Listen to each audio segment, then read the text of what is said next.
Շատ կարևոր է նախ քաղաքական դաշտում միշտ երկու թեզ է գնացել ուղղված հասարակությանը, հա, որ հիմնականը որտեղ ընտրություններով հնարավոր չէ իշխանափոխություն անել, եկեք գնանք փողոցային պայքարով։ Չհերքելով ու չթերագնահատելով այդ պայքարը, բազմիցս տեսանք նաև նախորդ տարի Սրբազան շարժման ժամանակ, որ հասարակությունը համախմբվում է, բայց ցավոք չկա հանգուցալուծում։ Հիմա տարբեր պատճառներով այդ հանգուցալուծումը տեղի չի ունենում։ Դրա շրջանակներում կարևոր է արձանագրել նաև երկրորդ արդյունավետ ճանապարհը, դա ընտրություններով իշխանափոխությունն է, եւ առնվազն այս պահին, եթե ֆորս մաժորներ չլինեն, պետք է նաև հասարակության հետ միշտ լինել անկեղծ, չտանել պատրանքների։ Առնվազն այս պահին process-ները գնում են դեպի հերթական ընտրություններ։ Հիմա իհարկե լավ կլինի սխալվենք, արտահերթ ինչ-որ բաներ լինի, քանի որ այս իշխանության յուրաքանչյուր օրը միայն վնասում է Հայաստանին, բայց այդ ամեն անգամ հասարակությանը տրամադրել, որ հա հեսա բան չմնաց մի շաբաթից մի ամսից իշխանափոխություն ա լինում, այդ չեղած իշխանափոխությունը վերում է նոր հիասթափության ու հաջորդ process-ին մարդիկ հետ են քաշվում, նաև ընտրությունների չեն գնում։ Ու նաև այն քաղաքական ուժերը, որոնք տենց ասում են, դե ընտրություններով անհնար է ԿՊ-ին հաղթել, Նիկոլ Փաշինյանը եւ այլն, պետք չէ գնալ ընտրությունների, ցավոք ամենաառաջինն են վազում այդ ընտրությունների մասնակցելու։ Այսինքն հասարակությանը հիասթափեցնում են, մարդկանց հետ են տանում ընտրություններից, հետո գնում են խելոք ընտրությունների մասնակցում։ Դրա համար գոնե այս վերջի ընտրություններն էլ պետք է քաղաքական դաշտի մոտ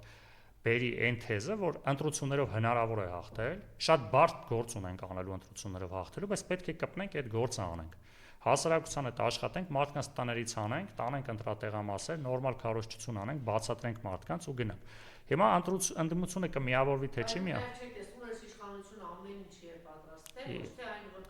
Չէ, ամեն ինչի պատրաստ է, որը անում է, մենք այն որ ասած, մենք մեր վրա ենք տեսել այդ ամեն ինչը տիմերում, բայց դրա դիմաց չպետք է։ Բայց քրեական գործերը տրված մարդկանց բանը տեսակ ինչեր արեցին հեռացեցին ինչ պետք է պայքարել հիմա կարող ենք նստել ասել դե անհնար է ինչ ասես անում ենք ինչ թողենք էլի ընտրվեն պետք է ուժեղանանք պայքարենք լինեն այնպիսի մարդիկ որոնք այդ ճնշումներին դիմանան այսինքն ասում են բարդ ճանապարհ է բայց այլ ընտրանք չկա այլ ընտրանքը հանձնվել Նիկոլ Փաշինյանին Հայաստանում ասել դե լավ հիմա որ դե բոլորին ճնշում ես իշխանությունը թողենք քեզ ոչ Փարակարումը մեծ ճնշումներ, մեր տեխնացուի աղբորը ու ընկերներին կալանավորել են արդեն 1 ամիսը, 1.5 ամիսը։ Անունը դրել են ինչ-որ խնդիրներ, բայց ակնհայտ ընտրությունների հետ կապված, բայց մեր թիմը շարունակեց մնաց ուժեղ գնաց ընտրությունների։ Հիմա հետևաբար հիասթափվել,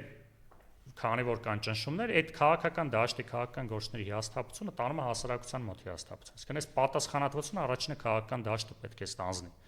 Ոչ թե անընդհատ ժողովրդի մոտ բողոքի դե Նիկոլ Փաշինյանը ինչ-որ ճնշումներ է անում, Նիկոլ Փաշինյանը անօրինականություն է անում, պետք է գնանք դրա դեմ պայքարենք։ Ու ես կարծում եմ, որ այդ պայքարը թեև բարդ է, բայց հնարավոր է, որ հասնի արդյունավետ հանգուցալուծման, քաղաքական դաշտում շատ կարևոր է, որ այդ փոխադարձ մեղադրանքները, այսինքն փոխադարձ անընդհատ ինչ-որ ընդդիմադիր դաշտում, որ Նիկոլ Փաշինյանի եւ թիմին թողած փոխադարձ մեղադրանքներով են հանդես գալիս ու մի երկրորդ կարևոր թեզն է, որ հասարակության մոտ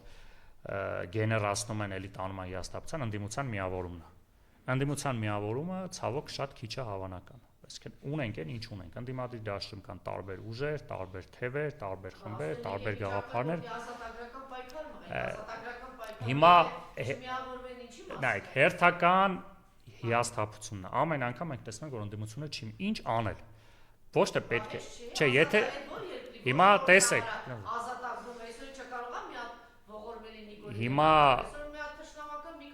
Հիմա Գյումրի օրինակը բերենք։ Ընդդիմությունը,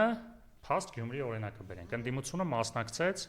եւ հաջողություն։ Հա, բայց միավորված չգնաց։ Այսինքն այս տարբերակով է կարելի է իշխանափոխություն անել։ 4 հիմա մենք է պայմանավորվածություն, որ հաղթողին պետք է ես հենց դրան եմ ասում, այսինքն Այդ դա եմ ասում, նույն եթե չի հաջողվում միավորել, ընտրություններից առաջ, որը մենք նաև հրապարակային կոչ արեցինք, թեև մեզ մի փոքր չհաջողվեց անցնել, բայց հրապարակային կոչ արեցինք, որ բոլոր տեխնացուները, մենք ոչ միայն մեր տեխնացու, մենք մեր բոլոր ավականիների անունից հայտարարություն էինք արել պաշտոնապես, որ անցնելուց հետո որևիցե ձևով ԿՊ-ին չենք աջակցելու, այսինքն ոչ թե ընտրությամբ, այլ այսինքն դա հազարად ձև կա, չէ՞, կարելի է ասել դե լավ մենք ԿՊ-ին չենք ընտրում, բայց գնալ քվորում ապահովել ԿՊ-ն ընտրվի, այսինքն բոլոր մեխանիզմներով պետք է ԿՊ-ն Գյումրիից հեռանա։ Եթե բոլոր քաղաքական ուժերը այդ անեն նաև ազգային ժողովից առաջ, որ այդտեղ ամբիցիաները կարևորը Նիկոլ Փաշինյանը հեռանում է, հետո այդ նոր կառավարության մեջ շատ էլ արդյունավետ է որ լինեն ու հակասություն չասենք, բայց տարբեր դիրքորոշումներ, որը նաև այս միանձնյա իշխանությունը, որը մենք շատ հաճախ տեսել ենք, բերում է նաև անարդյունավետության։ Հիմա այս ճանապարհով էլ եմ ասում, հույս ունեմ Գյումրիում կհաղթահարվի ու նաև ընդդիմադիր ուժերը ավելի արդյունավետ պետք է գործեն, փոխադարձ հարգանքով ու իրար չվնասելով, բայց այո, չեմ բացառում, որ ցավոք հիմա տեսնում ենք, որ ինչ որ փոքր անձնական ամբիցիաները կարող են վնասել մեծ քաղաքական գործընթացներին, առաջին հերթին հիասթափեցնելով հասարակությանը։